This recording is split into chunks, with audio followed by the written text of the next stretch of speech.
Hi, I'm Sam, and this is the movie Earthquake. A mother has to decide which child to save and struggles with guilt her whole life. The story begins on July 27, 1976, in the city of Tianshan. A huge swarm of dragonflies flies away from the city along the railroad tracks. This phenomenon is noticed by the twins Fang Da and Fang Den, brother and sister, who are riding home in a truck with their father. When they arrive home, the father gives the kids money for ice cream and tells them to carry a fan he bought upstairs, then leaves for work at the factory. A local bully snatches the younger boy's ice cream, and he immediately complains to his sister. Den, the older twin, defends his little brother and pushes the bully to the ground. The bully and his friends chase after the children, but they manage to run home. In the apartment, they plug in the wonderful device and enjoy the fresh breeze with their mother Li Yuani. In the evening, as they get ready for bed, the fan finally turns off. The brother asks for a tomato to eat. The sister wants some too, but Da eats it all. Li comforts her daughter, promising to buy another tomato tomorrow. At night, when the children have fallen asleep, the parents go outside. The father needs to fix the truck, and the wife shines a flashlight for him. They get playful and climb into the truck bed to improve the country's demographics. Meanwhile, in the apartment, fish start jumping out of the aquarium in a futile attempt to escape. The city skyline lights up with a red glow, and the ground begins to shake. Roof tiles fall off houses, and flower pots tumble from windowsills. The couple quickly gets out of the truck bed and runs toward the house as chaos erupts around them. The earth moves in waves. People fall into cracks. Buildings collapse, burying everything in stones. Some try to save themselves by jumping out of windows. A construction crane nearby falls due to the tremors, almost hitting Li and her husband. The twins wake up screaming in fear as cracks spread across the walls. They try to get outside. The girl sees in the window how the house across the street folds like a deck of cards. The children fall unconscious to the floor. Outside, Li runs to the entrance, but her husband pushes her away and runs inside himself. The building collapses before the stunned woman's eyes. In the morning, survivors recover from shock and cry. The strongest start digging through the rubble, pulling out survivors, the wounded, and bodies. Under a concrete slab lie the twins Da and Den. The boy calls for their parents, while the girl taps stone against stone to signal rescuers by sound. Local rescuers clear the debris, trying to reach the children. However, they can only pull out one child. Lifting the slab on one side will crush the other child on the opposite side. Li faces a heartbreaking choice: which twin to save and whom to sacrifice. The mother begs to save both children, but there is no other way. The rubble could collapse again at any moment, killing both. Since the girl is silent, the mother decides to save her son. After rescuers pull Fang Da from under the rubble, they notice his arm is injured and urgently needs medical help. Li Yuani doesn't weep over her lifeless daughter, but has to leave her among other dead bodies to take care of her son. Meanwhile, as victims are evacuated, soldiers of the People's Liberation Army of China arrive in the city, including the married couple Wang Deqing and Dun Guilan. They find among the dead a confused and disoriented lonely girl, Fang Da, who miraculously regained consciousness but does not remember where her family is. In the survivors' camp in the evening, they watch the girl, who looks very sad even among the other rescued children. The soldiers decide to adopt her since no relatives have appeared, and name her Yaya. The girl remembers her real name only when enrolling in school, but has no memories of her past life. Meanwhile, Li leads her son through the ruined streets of Tianshan, where dozens of workers are cleaning up. They meet Li's mother and sister, who came to visit and support them. The boy's left arm was amputated after the injury, which upsets the grandmother. The woman asks the relatives to take the boy far away from the destroyed city while she stays to rebuild with other residents. The next day, Fang Da is put on a bus with her grandmother and aunt. But just after leaving, the bus stops and the boy runs back to his mother. The story shifts to 1986. Mao Zedong's funeral in September 1976 is behind them. Tianshan has been rebuilt.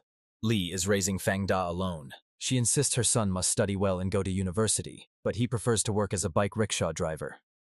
Making practical money seems more important to the boy than spending time on abstract knowledge. He even skips classes. Once a year, they visit the place where their old house once stood. Li performs rituals there and tells her deceased husband and daughter how they live and where they moved. Meanwhile, Fang Den lives with her adoptive parents. At night, she has nightmares about her past family. They ride past her on bikes, happy, not noticing her standing aside. Graduating school, the girl plans to enter medical university, which upsets her new mother. She fears the adopted daughter will forget them and never return after leaving for studies. At the university, the girl meets a young man studying there too. Meanwhile, Fang Da plans to move to a big city with friends. The boy seeks better opportunities. The mother is against it. But youthful energy burns in the young body, and the soul craves freedom and adventure. The woman has to run to a neighbor's shop at the market to use the phone and talk to her son. Later, she even spends money to install her own phone to avoid disturbing the man who clearly likes her. One day, coming to help fix a device that suddenly stopped working, a neighbor at the market changes the batteries and stays for dinner. They talk about personal life, failures, and troubles.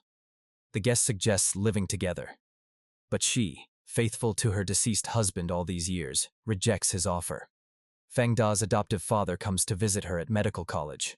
Fang Da gives him a ride on her bike rickshaw. They discuss the 1976 Tianshan earthquake, when the young man lost his arm. At the dormitory, the man finds his daughter with a boyfriend, but personal matters take a back seat due to bad news. Fang Da's second mother is seriously ill in the hospital. The girl takes a leave from studies and returns home to visit. Before dying, her adoptive mother asks her to come back to Tianshan and try to find her real relatives. Maybe someone survived. However, Fang Da returns to school. Here she becomes pregnant by her boyfriend. He asks her to have an abortion so as not to ruin her future, to finish school, build a career, and marry later. But the pragmatic approach doesn't please the heroine, and she breaks up, deciding to keep the baby. Fang Den drops out and moves away. Neither the adoptive father nor the ex-boyfriend knows where.